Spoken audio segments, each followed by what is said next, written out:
물론 과거에 항산화 물질만 따로 빼내어 항산화 실험을 한 적이 있었는데 이는 DNA의 산화 방지에 도움이 된다는 것을 밝혀냈었지만 이번엔 진짜 과일로 실험을 하게 된 것이죠.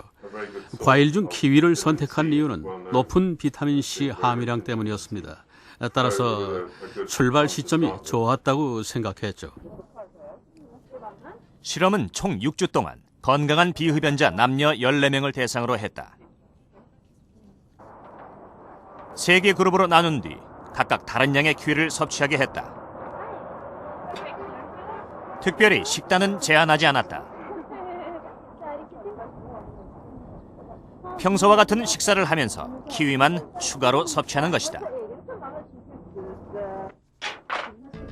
6주 후 혈장 내의 항산화 물질 농도와 DNA 산화 정도를 측정해 보았다.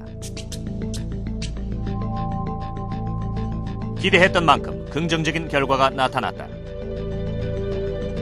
세포는 활성산소의 산화 작용에 의해 DNA가 손상되면 점점 꼬리가 달린 듯 길쭉하게 퍼진 상태가 된다. 그런데 키위 섭취 후 세포의 DNA 손상이 복구됐고 세포 역시 동그란 재 모양을 되찾았다. 보라색은 키위 섭취 전의 상태고 초록색은 키위 섭취 후다. 키위의 개수에 상관없이 DNA 손상 정도가 줄어들었다. 동시에 키위 섭취 후 손상된 DNA 복구는 크게 증가했다.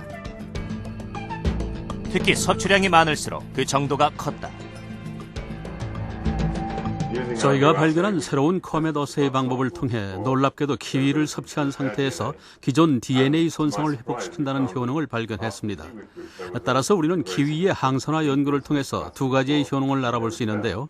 하나는 DNA의 산화 작용을 막거나 감소시키는 역할이었고 다른 하나는 세포 자체 산화 과정에서 회복하는 효능을 가지고 있다는 것입니다. 실험 후 앤드류 콜린스 교수와 연구진은 식사에 키위를 첨가하기 시작했다. 키위 연구 결과에 고무된 연구진은 현재 키위와 당뇨병 그리고 과일과 채소의 항산화 식이요법에 대한 연구를 진행 중이다. 항산화 물질이 질병 치료와 암 예방에 효과적이기 때문이다. 활성산소에 대한 관심이 많아지면서 항산화제도 판매되고 있다. 하지만 비타민과 베타카로틴 등 항산화 물질 함유 식품을 섭취하는 것이 훨씬 효과적이다.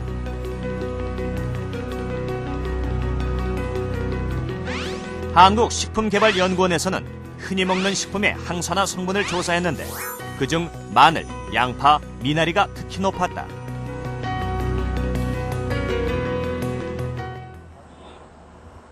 전라남도 화순의 불미나리밭. 불미나리는 밭에서 재배되는 것이 특징인데 줄기 아랫부분이 붉기 때문에 붙여진 이름이다.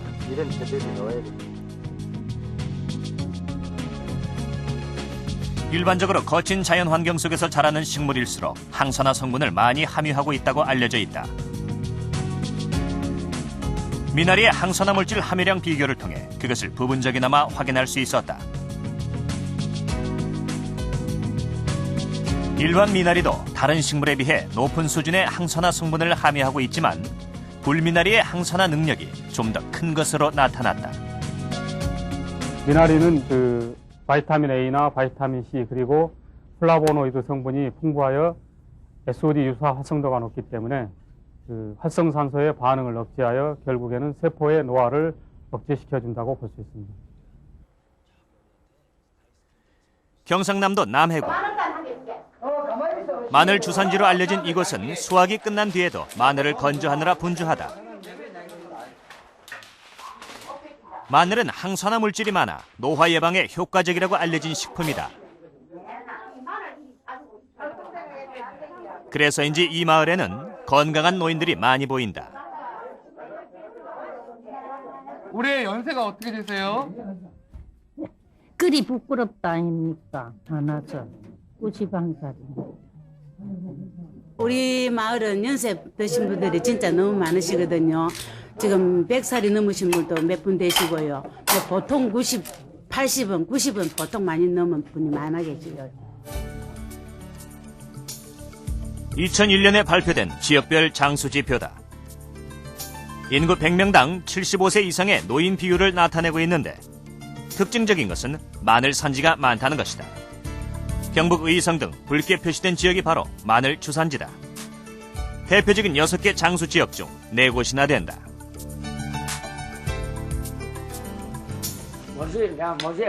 마을 외관에서 일을 마치고 집으로 돌아온 최소아 할머니. 보행이 불편할 뿐 건강하다. 마늘 주산지답게 반찬 역시 마늘 일색이다. 생마늘부터 마늘종, 마늘 장아찌까지 다양한 마늘 요리가 상에 오른다.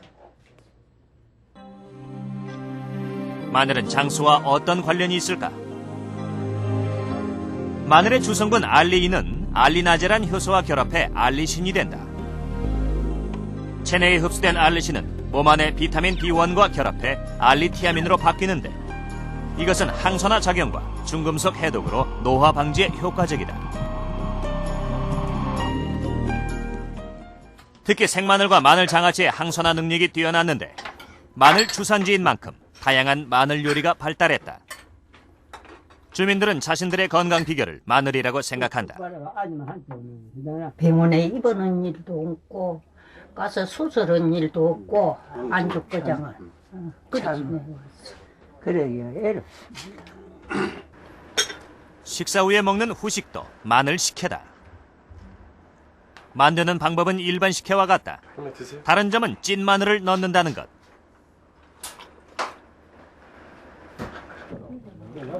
주민들은 마늘 식혜가 몸에 좋다고 믿고 있다. 식사 후에 이 묵묵듣기 요거 한 컵부터 먹으면 소화도 잘 되고 몸에도 좋고 그래서 이걸 꼭 받아가 먹게 돼요. 할머니의 건강 상태를 확인해 보기로 했다. 혈압은 125에 89로 정상이고 특별한 이상은 없는 것으로 나타났다.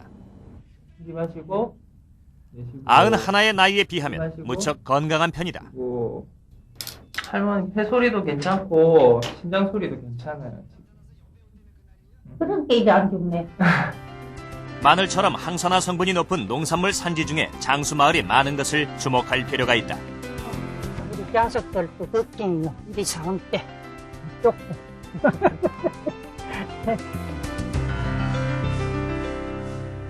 올해 나이 60세인 강호문 씨. 지난 97년 폐암 3기를 진단받았습니다. 당시 암세포가 기관지까지 전이된 상태로 수술마저 불가능했습니다. 뉴질랜드 국가대표를 8번이나 지낸 육상선수 세라 크리스티. 26살이던 97년 악성 피부암에 걸린 사실을 알았습니다. 의사는 그녀에게 남은 인생이 3년에서 5년이라고 진단했습니다. 약사였던 김명원 씨. 소화가 잘 되지 않아서 찾아간 병원에서 대장암 진단을 받았습니다. 이 결장의 암 덩어리는 계란 크기로 자라서 비장과 췌장까지 전이된 상태였습니다. 이 세 분에게는 공통점이 2가지 있습니다. 하나는 절망적인 상태의 암을 극복해내고 제2의 삶을 살고 있다는 점이고요. 또 하나는 암을 이겨낸 투병 과정입니다. 안녕하세요. 동네 뒷산을 오르는 것으로 하루를 시작하는 강호문 씨. 생사를 넘나들던 암 환자의 모습은 어디에도 없다. 방송됐던 지난해보다 훨씬 건강해 보인다. 상당히 폐암 3기면은 좀 좋은 상황은 아니었죠. 좀 작년에 비해서 많이 달라지신 것 같아요. 어때요? 일단 심폐 기능이 좀 많이 좀 좋아진 것 같고, 특히 좀 계속 많이 걸었기 때문에 하체 유산소 운동을 많이 해서 그런지 하체 쪽 좀 많이 보강이 된 것 같고, 그래 전체적으로 하여튼 컨디션은 굉장히 좀 작년보다 한 단계 업된 것 같은 그런 기분이에요. 기억하고 싶지 않은 과거지만 폐암을 진단받았던 것은 지난 97년. 한 달이 넘도록 끊이지 않던 감기였지만 별다른 걱정은 없었다. 하지만 어느 날 가래 속에 빨간 피가 보였다.